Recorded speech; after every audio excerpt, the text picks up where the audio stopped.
ایک خاتون کا واقعہ ہے کہ ایک شادی ہوئی، جانور تھا، مارتا تھا، ایک بیٹی پیدا ہوئی،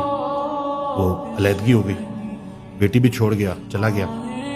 اب وہ جو خاتون ہے نا، وہ ایک بیوہ کی بچی ہے، باپ ہے نہیں، اور اس بیوہ عورت نے نا ایک اور شخص سے شادی کروائی اس کی،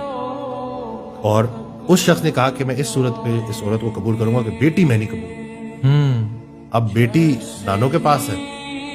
ماں کہیں اور ہے، اور وہ 4 سال کی بچی سجدے میں رو رو کے کہتی ہے کہ امی واپس آ جائے۔ اور میں سوچتا ہوں کہ کتنا کوئی اس بچی کا خرچہ ہو جاتا کہ وہ اگر اس نے اس کی ماں کو قبول کرنا تھا تو بولتا کہ یہ بیٹی بھی میری ہے، میں اس کو جو ہے پالوں گا، میں اس کا خیال رکھوں گا۔ لیکن پتہ نہیں شاید لوگوں میں وہ یقین ہی نہیں رہا، لوگوں کو ٹینجیبل چیزیں، وہ نظر آنے والی چیزیں ایسی نظر آتی ہیں کہ ہر